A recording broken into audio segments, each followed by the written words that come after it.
I am DT Guest. I am Managing Director of a video marketing company called Workshop Media. Managing Director is a fancy title, basically means I do the numbers. And I also do stuff like this. I'm Hannibal from the A-team. I put the plan together and I love it when it comes together. So fingers crossed for today. I am actually an alumni of Lancaster University. I did Culture, Media and Communication.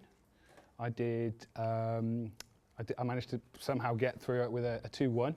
I did a year's worth of the theory and practice of documentary filmmaking, and I worked on 2 short films before I graduated. That was the whole sum of my experience before I got launched out of the university bubble into what is laughingly called the real world. So I thought, aside from talking about content marketing, I just want to give you a little bit of an insight into my experiences, because I didn't think I would be doing this. I certainly didn't think I'd be talking to any of you 10 years ago when I graduated. Yeah, so I got into Lancaster University based on a UCAS clearing application. I got a U in psychology, so my career path started there.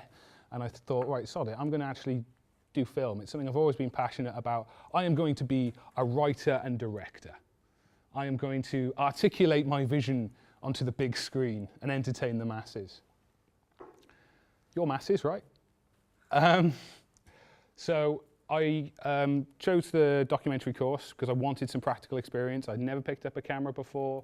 I'd never written anything before. I didn't know anything other than what I liked. So I wanted to get some experience. I found that the university route provided me a great deal of background and a little bit of experience, but I wanted more experience.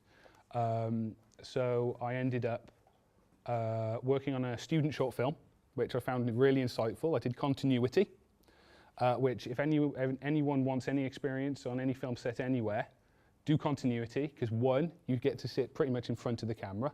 Not literally in front of the camera, you know, just below the camera. And 2, pretty much when things get tough, everybody ignores you. You can get away with murder. But that's where I basically learned where other people made mistakes. Not just in front of the camera, but also behind the camera. I didn't get too much hands-on experience, but I did get to see a lot of what happened. Then based on that and the show reel that I produced from my documentary course, I managed to blag, because I did blag, my way onto a short film set in Edinburgh called Bingo. That film never actually saw the light of day.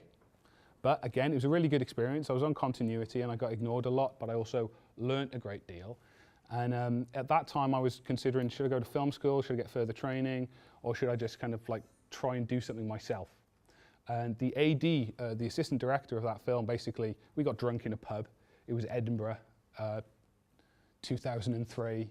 At that point, pubs shut at like 11 o'clock in England, but in Edinburgh they shut at 1, so we had 2 extra hours drinking time, which I took full advantage of. And he basically said, listen, don't spend £12,000 a year on film school. Get together what money you have, make a short film. When that's done, try and get it out there, try and get a lot of people to see it. Get more money together, make another short film. Learn by doing. And that's pretty much how I've done everything since.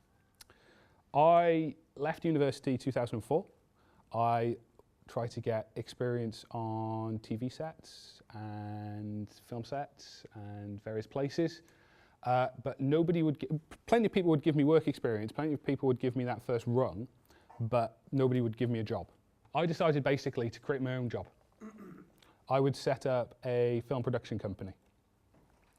And not only that, but I would ensure that I could save the British film industry. I was 23 at the time, by actually providing people with the experiences that I needed to get. So that was Workshop Productions. We made several short films. Yay! We made several short films. We made 1 feature film shot in Blackpool with Britain's youngest filmmaker called Ashok Baker. He was 16 at the time, very talented man. And we also produced one documentary that had slight presence on Channel 4. I say slight because the actual documentary filmmaker was a guy called Daniel Dewsbury, and he had got work experience on the Labour Party conference as the person that would help them put together their party conference films. As you know, kind of like somebody walks on stage, a little film would play, you know, showing them action in the community, you know, MPs, grassroots kind of thing. And he found out very quickly that his work experience was work. Nobody was supervising him, he was doing it all himself. So what he did was he created a documentary about the national minimum wage and how it applies to film and TV. And that got him onto Channel 4 News and also a piece in The Guardian. So that's about as much exposure as we got. And at some point, probably between the time that I couldn't afford to eat without borrowing money and worrying about my rent, I took a look at our figures and basically saw that we were making more money from our corporate stuff, so the content that we were creating for other people, other businesses, than that we were from our own films. So I bit the bullet and I thought, that's the way to go. I want to eat, I want a roof over my head, and I want to pay my rent. The moral of my story is that you will always get somewhere. If you're kind of like, if you're here, so I'm pretty much guaranteeing that you will get somewhere if you stick at it. It might not be where you wanted to end up in the first place, but by the time you get there, you will definitely want to be there, okay?